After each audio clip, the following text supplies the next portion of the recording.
The following content covers subject matter that differs from typical Smoky Mountain content, but we feel is important for visitors of our national parks. If this is something you'd rather not watch, we politely suggest you doing exactly that. There are plenty of videos on our library and the library of other channels covering the usual content. Thanks. Vacations in our parks are an American tradition, as American as the idea of the parks themselves. Taking in the beauty of our national treasures while enjoying time with our families not only serves as an escape from the daily grind, but provides priceless memories to families everywhere. What you see here is our trip to Elkmont Campground to take part in the majestic synchronous fireflies. Every year, they hold a lottery for the limited spaces to view this bucket list show. To enter the lottery, you head over to Recreation.gov and pay the application fee. Once the lottery is complete, they will contact you via email regarding your status in the lottery.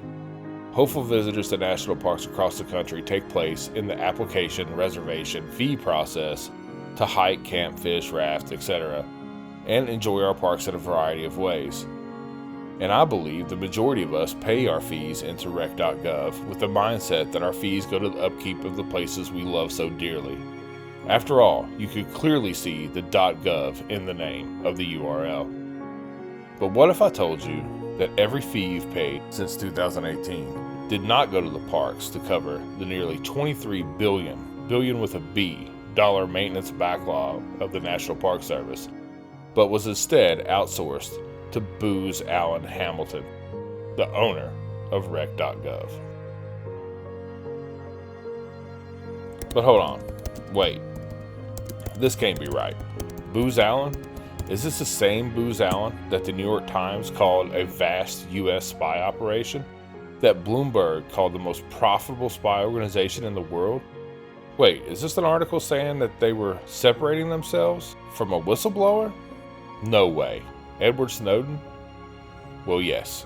It's that Booz Allen Hamilton and that Edward Snowden. They own Rec.gov. In 2017, Booz Allen secured a $182 million contract to handle the reservation systems of 12 outdoor-centric government agencies, with other reports showing an additional $1.5 million in launch and management costs.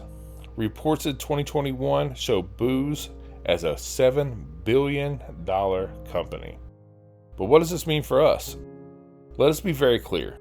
At the same time, the Department of Interior has spent years of time and resources ensuring that mom-and-pop creators, photographers, artists, videographers from making commercial ventures on federal land that are lucky to result in tens or hundreds of dollars, and using taxpayer dollars paid Booz Allen Hamilton nearly $200 million for a billion-dollar contractor to make tens or hundreds of millions of dollars from those same lands.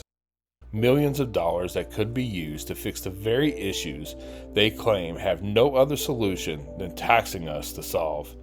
This means that while the Park Service sits on a billion-dollar maintenance backlog and continues to increase and add fees to the use of the park to the citizens for that purpose, they have outsourced a major revenue generator to a private company. While they have ensured us all they are doing the right thing in finding new revenue sources, and that we are doing the right thing in their support, they have knowingly and willingly passed what could be a major solution to the problem to the way of corporate profit. But how much profit? Before we jump into that data, we need to give credit where credit is due. We have been in contact with the creator for Park Junkie, which reported on this matter a couple weeks ago. He covers this topic over 2 videos in great and thorough detail, and we would certainly suggest anyone interested in this topic to please go check out his video and his channel. We have a few initiatives we're working on with his channel on this topic, as well as the First Amendment issue with filming on federal lands. Additionally, if you're interested in getting involved in any of those initiatives, please drop us a comment below. Now, let's get to the data. According to their website, in fiscal year 2021, Booz Allen Hamilton boasts they have handled 9.03 million online transactions through Rec.gov. Let's keep that number in mind. To get specific, let's look at Rec.gov at the day use fee for Mount Whitney on Inyo National Forest. The reservation fee seen here is exclusively Booz Allen and is not just paid by all people who win the specific lottery, but even those who apply and don't win. According to Inyo National Forest, 16,000 people applied for the permit to climb Whitney in 2018. That totals nearly $100,000 in application fees for this site alone. Now factor in that the world's most profitable spy agency and government contractor oversees 4,000 federal parks, forests, lakes, and cultural destinations across the U.S., and you start to realize how much money is exchanging hands from the taxpayers to this private entity to use public land. If you just take the 9 million number that we mentioned earlier from their website at an average of $6 per application, now we're talking about $54 million in applications alone. Last year, for instance, there were 22,435 lottery applicants for the permit to run the Middle Fork of the Salmon River in Idaho.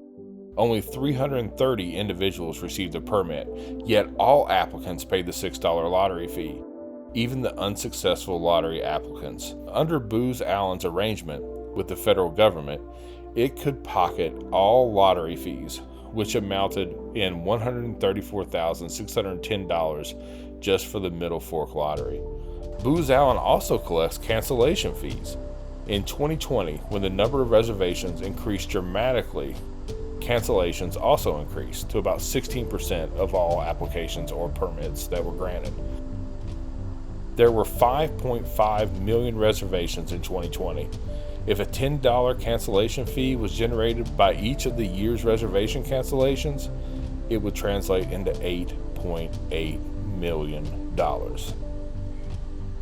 Now, maybe we're crazy, but a company like Booz Allen gatekeeping our national parks for millions of dollars, millions that could be going directly to the park and that could go to additional staff, upkeep, and visitor experience initiatives they so desperately need, and this is not even debatable. While we are peddled the narrative that the only solution is to pass the buck to us, is at least foolish and at worst malicious. In similar content, we have failed to mention this, so we want to make sure that we do here. We, like many of you, have a deep love and reverence for our parks, and this is especially true when it comes to the Smokies.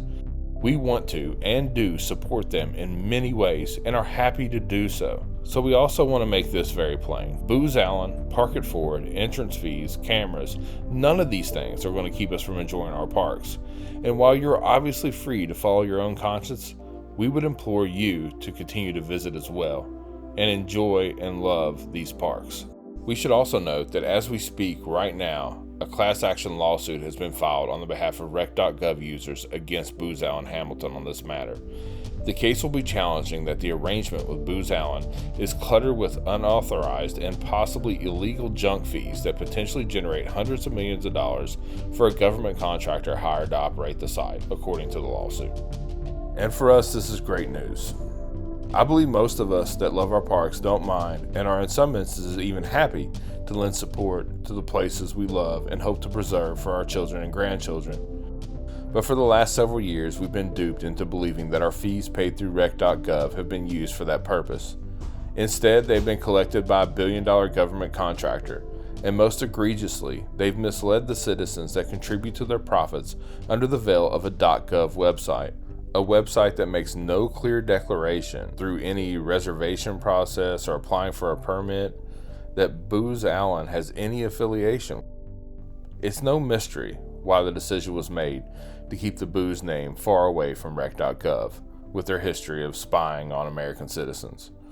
But if you do take the time to search Rec.gov, you will find the name Booz Allen, directly followed by a disclaimer that they reserve the right to monitor you. Thanks for watching.